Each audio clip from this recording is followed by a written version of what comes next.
Welcome to Portraits in Music from the Richardson Symphony Orchestra.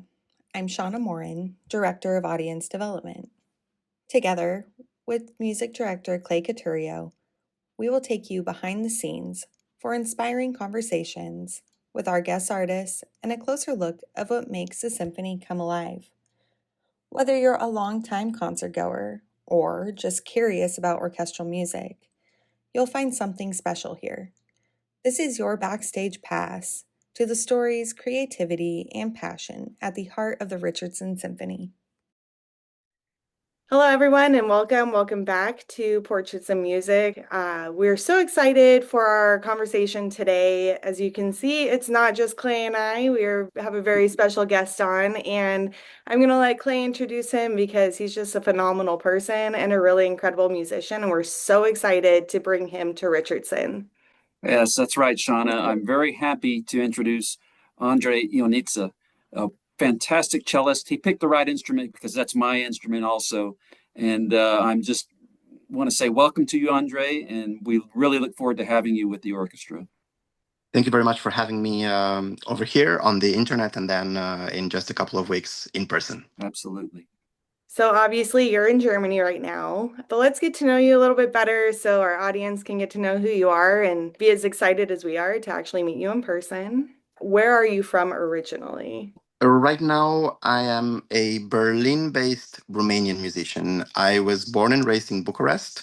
I grew up there. This is where I started my education as well. I actually started with piano when I was around 5. My mom just brought me to music school, to take piano lessons. And then it was the idea, or shall I say, the inspiration of my piano teacher to also start studying a string instrument. And when I was in my 3rd grade, around 8, 9 years old, we basically decided to start learning the cello. It was pretty much the right moment to do that. In order to learn cello, you need that, tiny bit bigger hands and to already be a bit, more stretched out. Also, it might have been sort of a late start to start for violin lessons because I would have had to catch up to other people's repertoire. And yeah, what can I say? I love the cello. I just fell in love with this instrument from the very, very first lesson.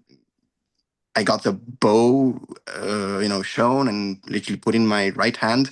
And when I just stroked the first open string, I just remember, yeah, this is really what I want to do for the rest of my life.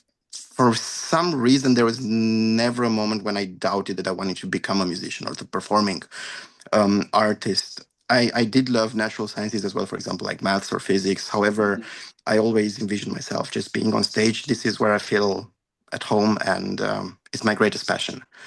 After finishing high school back in Bucharest, I moved to Berlin to study at the Berlin University of Arts. This is where I finished, both my bachelor's and master's, and this is where I'm still currently based. I've been living there for already 13 years. I've been basically on the road since 2015, which is sort of the moment that launched my career with the winning of the international Tchaikovsky competition. Can we talk a little bit about the Tchaikovsky competition? Because, of course, we know what this is, but how do you explain it to other people around the world?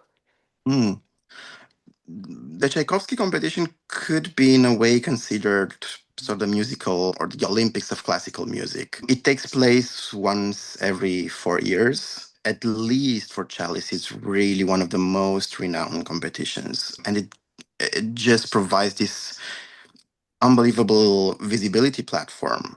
This was one of the first competitions that was live streamed by Medici TV. From what I understood, this particular edition had been followed by a good couple of millions of people, which was a great win for us and a great win for classical music in general.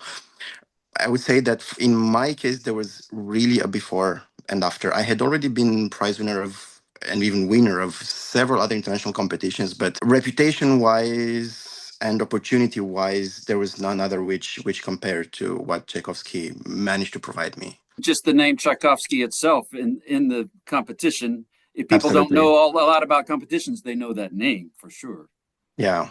So, Andrei, tell me, I want to go back to the cello itself. What is it that you love about it specifically? Is it the tone that it makes, the range that it's in? Just tell me a little bit more about the cello, and then you can talk about your cello specifically. Yeah. Literally everything. Mhm. To begin with the tone, it might sound like a cliche, but I believe it's true. It is really the closest instrument to human voice. And it does provide this singing quality that, in my opinion, no other instrument and not even another string instrument is able to provide. There's a certain warmth to it. Also, the range is very special because we can go as low as almost a double bass, but we can still play in such high registers as the The violin. violin. In my opinion, it is the most complete string instrument out of them all. It's just a dream to be able to perform, both as a soloist and also in chamber repertoire. And you mentioned that you started on piano. I did Mm, too. How did that help you when you started playing the cello, mm, as opposed to just starting with cello without any yeah. other background? Well, first of all, reading music on the cello was just so much easier. I just had to read one one line as You opposed go to from I two don't know how clefs to many one clef. chords. Yeah. Exactly. Even though I do identify as a cellist and identify with the instruments, and I think I don't want to be arrogant to say that I really feel like it was a match made in heaven. I still feel myself like a slightly frustrated pianist at heart, just because piano repertoire is so vast. I always have the best time, opening up some piano scores and just reading through them, be it, I don't know, Brahms intermezzi or Beethoven sonatas. Mhm. Once in a while, I also do some piano concertos. It was especially a sort of a pandemic project because I finally had time to catch up on my piano playing as well.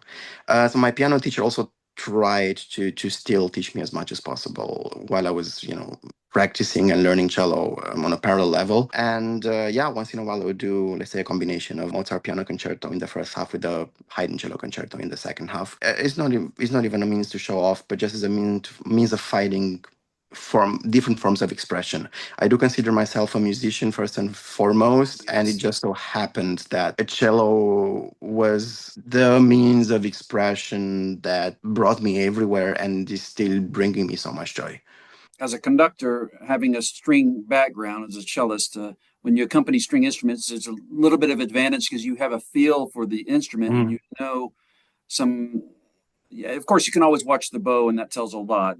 yeah. In addition to communicating with the player themselves, I was just wondering if that can relate to you when you play chamber music with a pianist with a piano background. Does Yeah, that help you at all? definitely. I usually try to read the parts before, Yes. even if I cannot bring them necessarily to a concert level. What I can say is that my piano upbringing always helped me to develop the sense of for harmony. And whenever I approach a piece of music, be it even something like the Bach cello suites, which are for cello solo, Hmm. and written theoretically only in one voice, I still look at it polyphonically, and I still look at the harmonies that are being brought up there. So this sense of harmony and structure is something that the piano really helped me out with. And yeah, somehow, even though I play one voice, I always have the extra voices that are put on the score at the back of my head, even though they're performed by other people. This sort of awareness is something that is great. And now my piano teacher wants me to conduct, so I don't know. We'll see.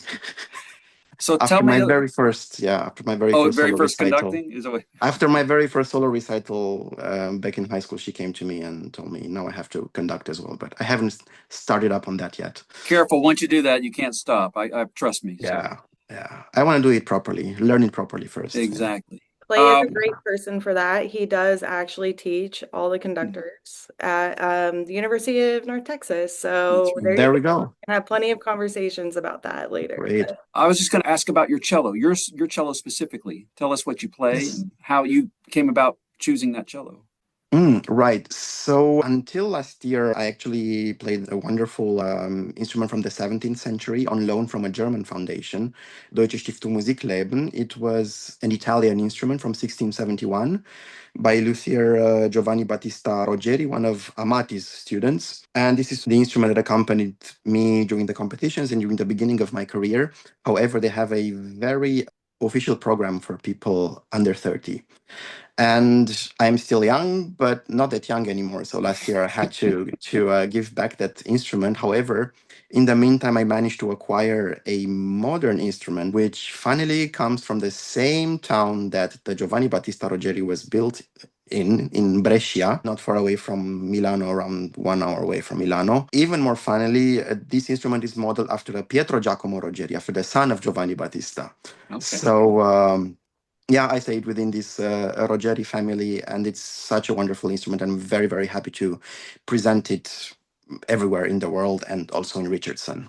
Did you want to stay in that family or the vicinity of, or it just happened It that it way? it literally just happened. The opportunity arose. Some acquaintances, they approached me because they wanted to sell the instrument. A former cellist, he wanted to leave the instrument, so to say, in good hands. I just gave it a try and picked it up 1 week later and tried it out in a few halls, Santori Hall and a couple of other halls. I had a couple of other concerts, and then I decided to go for it. And it's very individual, isn't it? When you play an instrument, I mean, there can be a great instrument that works for someone that may not work for Yes. someone else. Yeah. Absolutely. To begin with, every instrument has its own size.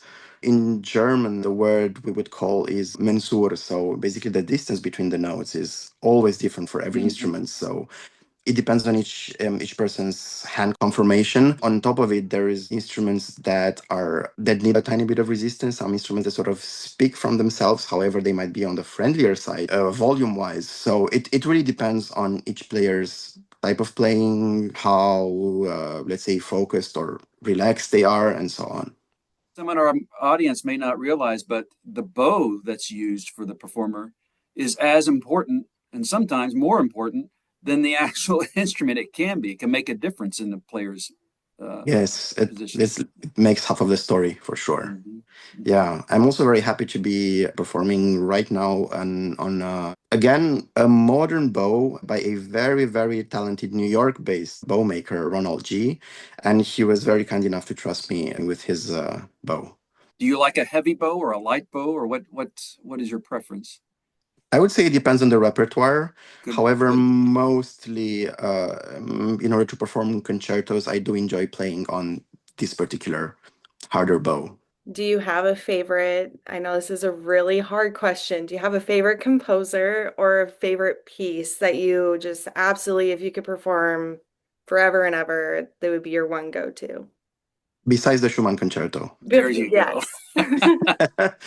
I mean, we'll get back to that as well. If you had asked me this question 10 years ago, just when I won the Tchaikovsky competition, I would have definitely told you Shostakovich. I had the opportunity to perform his music, both the sonata and the first cello concerto during the competition, which happened actually in his hometown in St. Petersburg, in the hall where so many of his works were also premiered. And that was a really, really special experience. I remember during the second round, when I played the Shostakovich sonata, there was some sort of electricity going on in the air. And I literally started to cry for the very, very first time while performing on stage. I was just overcome by so many emotions. It was basically a release of emotions. And this is something that I will never forget. And in general, I would say any music by Shostakovich, be it chamber music, solo repertoire, I definitely enjoy performing. He's been one of my teenage heroes. He manages to showcase, well, the historical context and also this sort of internal turmoil of human nature by extension was just something fascinating. On top of it, I would say Bach. The Bach suites for cello solo, they are just a transcendental experience. I managed to schedule a couple of concerts where I performed all six suites in one concert in one go, and this was really one of a kind experience. I would say both for the audience and I think even more so for the performer.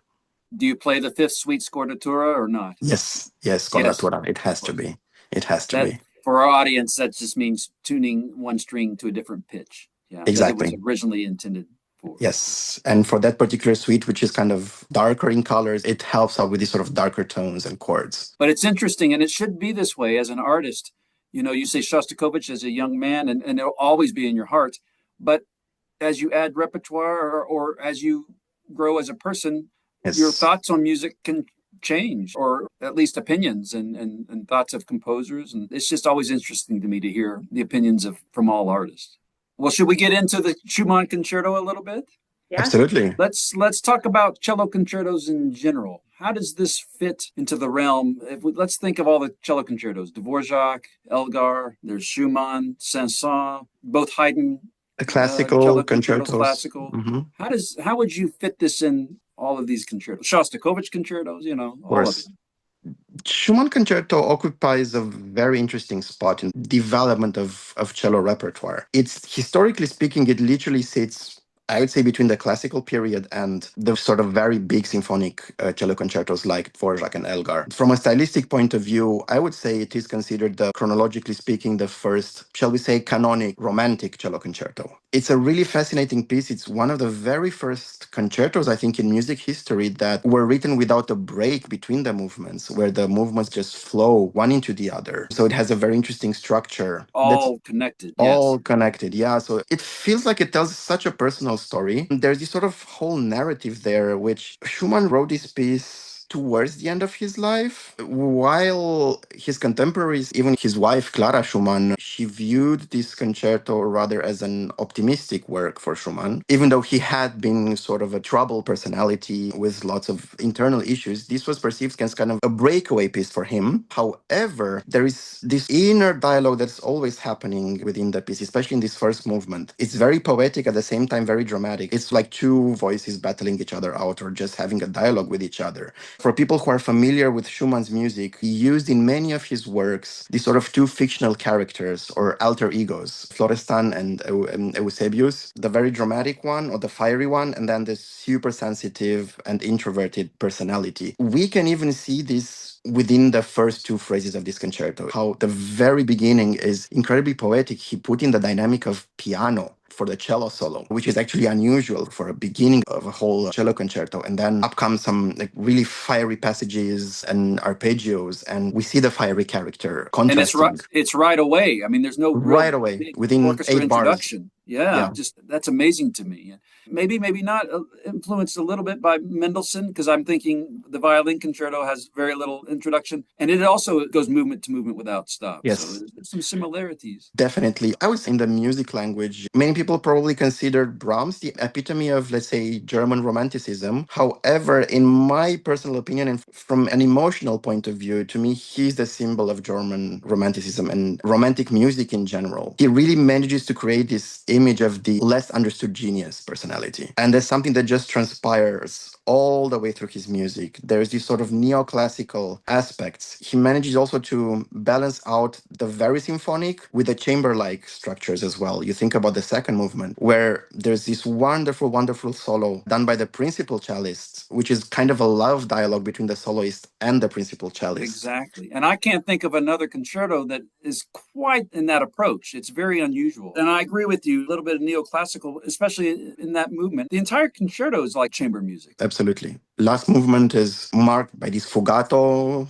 Yes. just throwback to Bach, basically. Descending into the third movement is almost like this Mephisto image, where the composer made a pact kind of with a That's with right. some sort of a devil. But then throughout this last movement, throughout all the trouble and the hard work he had to put in, and all of these very hard passages as well, the scenery just opens up and opens up and opens up, and we finally get to this glorious A major, which is apotheosis. And to me, it's literally like ascending to heaven somehow. It is the precursor to these large scale cello concertos, but I think it's influential to those concertos as well, the Dvorak and Elgar. But it's after the true classical style. It's got its own place in music history, I think. Definitely. So you're playing it with us in October. When was the last time you previously performed it? Just this spring, I played it together with Bucharest Philharmonic. Wonderful. It was wonderful. It's always wonderful to revisit this concerto as you grow And older. yeah, exactly. And your thoughts on it as you grow older, how it changes. Tell us a little bit of difference about playing as a soloist with an orchestra and playing as a soloist with chamber music or solo cello. The difference would definitely be just on a pure technical level, the need for projection. You need to be able to always project this sort of large sound. On top of it, you need to be able to communicate your intentions very, very clearly with the conductor and with the orchestra. However, at the end of the day, even a concerto, even a symphony, is just chamber music done at a larger scale, That's which exactly right. means all of the people involved on stage just have to communicate and cooperate. And to me, that's the magic. And in a way, the more, the merrier. Yeah. But when you're talking about sound itself in front of an orchestra, you have to be able to create, when you say piano or a softer sound, in front of an orchestra might be different than a softer sound that you can do by yourself. When you say you Yes, have to have enough absolutely. production and sound to go through the orchestra, but it still has to sound soft to the audience. And that's easier said than done. Yeah, I've had amazing teachers who have taught me how to always insert the core in the sound. It's a matter of conception. It's, of course, a matter of technique as well, and bow technique, but it mostly has to come with the desire to do that and to sustain the sound and to sustain the same sound quality throughout the whole bow stroke, literally from the frog up until the tip of the bow. And just always keeping the sound core, even in piano. You know, even in something as light as Schubert's music, this is how we managed to get the singing, even in something like the Arpeggione Sonata. The themes there, the main themes there, are so singing-like that we cannot allow ourselves to play superficially, even in something as delicate as Schubert. With Schumann's music in general, there is this balance that we have to keep between having a lot of core and a lot of inner tension. His music is also pretty regal in a sense. It's very rhythmically strong. And at the same time, he has all of this poetry, and we still need to be able to find different colors and find a good balance between allowing yourself liberties and having a lot of fantasy while still keeping the pulse that is always moving. And of course, the audience, sometimes they won't think of these things that we're thinking of. It's just the result of the sound that goes to the audience. And they shouldn't have to think about it. They They should shouldn't just have, enjoy, no. they They should should just just enjoy the enjoy story. for what it is. Yeah. But I think they sometimes like to know what's the thought of the artist sometimes. And that's why I like having these podcasts so they can hear about it here and then they can just enjoy when they go to the concert. Sometimes we do things on the stage intentionally because it's all about the sound that goes in the audience.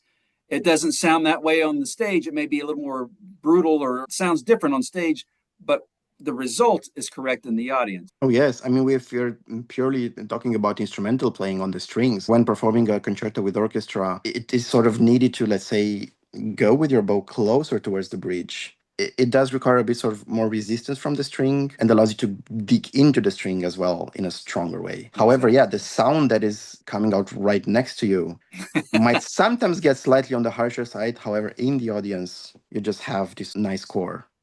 And of course, you know this. If you have several musicians on stage, they may not agree on that sound that's coming out right on the stage, but then Yeah, until they know what it sounds like in the audience, then they might agree. But yeah. it's like bowings for string instruments. No two string instrumentalists are going to agree on every bowing, but in the end, Yes. what I always say is any great string player can make the up or down sound the other way and make it sound good.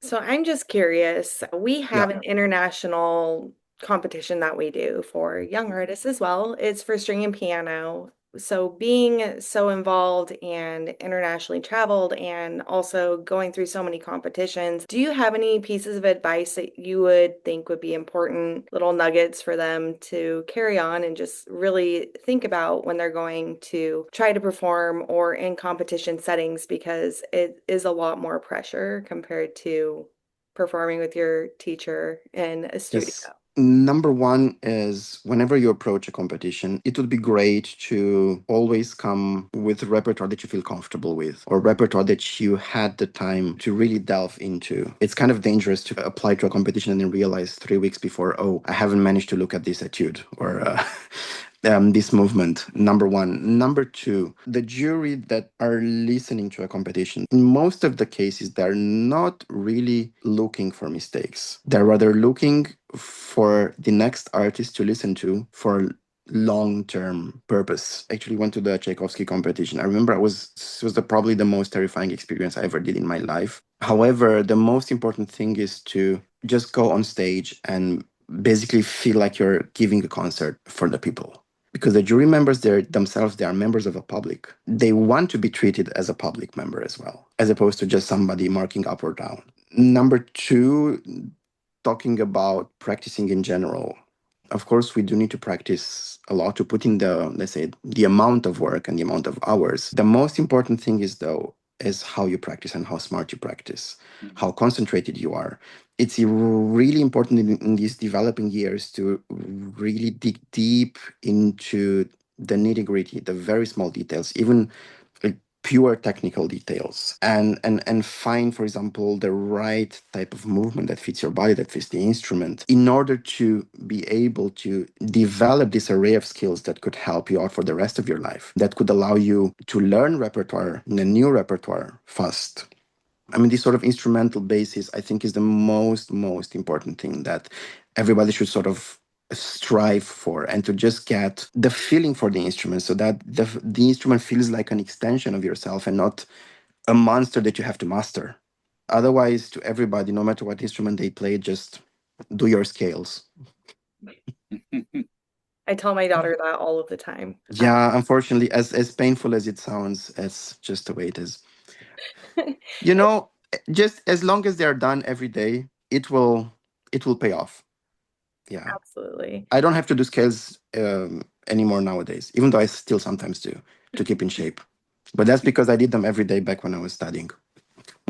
See, exactly. Wonderful. No, that's great. Sorry, I know I totally jumped ship from what we were talking about with the concert, but I feel like knowing these kind of pieces of information too really ties into why you made it to the level you are at and your ability to be able to travel because you were able to be very concentrated, you put in your time, you really focused. Yes, you're doing piano as well, but you've been able to perform with two instruments that are not the same. Mm, So it's like, yes, I realize a violinist can play a viola and a viola can play violin, whereas the cello and the piano are obviously not necessarily anywhere close to the same. So it's very, I think, important for our audience to understand the type of work and time that does go into being able to get to the platform that we are on as a professional orchestra as well as professional musician on no your matter what kind, yes. Yeah, it just does require this attention to detail. And I believe, and this is why I would encourage every parent to send their kids, if they're musically talented, to learn a music instrument, because it does teach you a lot about discipline. Even if some of them would not pursue this career, when you're practicing a music instrument, you actually have to use both sides of your brain. Say the cognitive aspects, you need distributive attention as well, because and coordinating your hands, because at least when you play a string instrument, both hands are completely moving on different planes and doing something completely different from each other, on top of accessing, your emotions and finding the ways to express those emotions. Sometimes there were many cases growing up where I felt like I could express myself through music and through sounds even easier than through words or through writing. And in my opinion, this is also the mystery of music. I still cannot explain it. You can read, I don't know how many books about the philosophy of music. I still believe it's an unexplainable mystery how music is able to touch people's hearts in such a direct way, even more so than a painting, an image, word, be it written or spoken. Yeah, you remind me of a couple things. The discipline that it takes, yes, that helps, and it also, as a young person or a child, learning to think of creative ways or outlets with working with other people, because you're not always going to play by yourself. Eventually, you Yes, play with other people, and learning to deal with people. You can do that at a young age. I think that's very important. absolutely.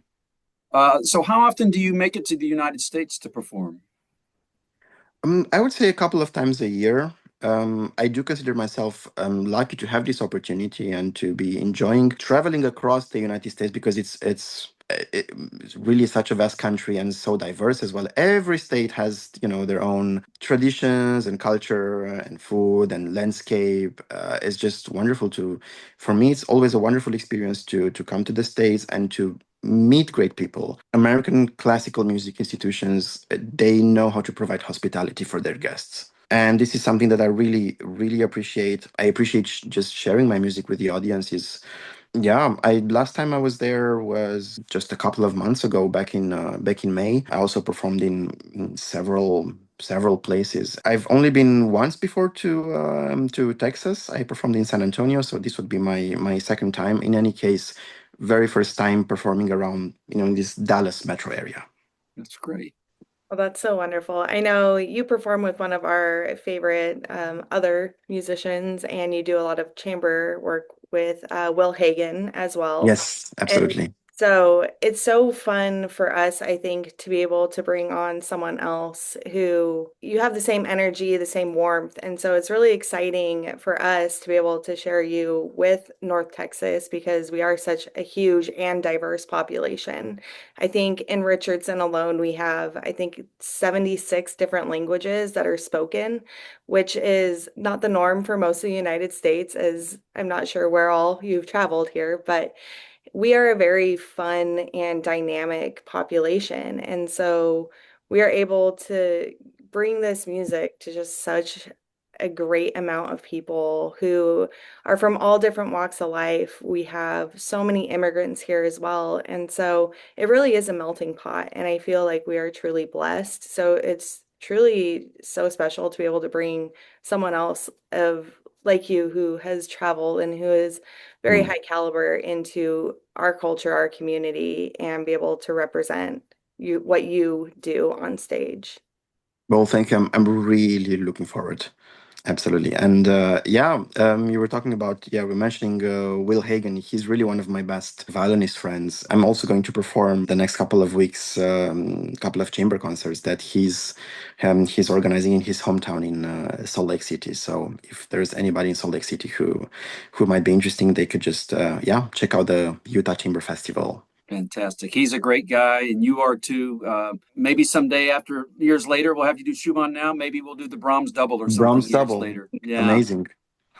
Or Beethoven triple, since it's Beethoven year. we can do Coming up Beethoven soon, triple yeah. too. Yeah, but you can't cover piano and cello at the same time. No, unfortunately not.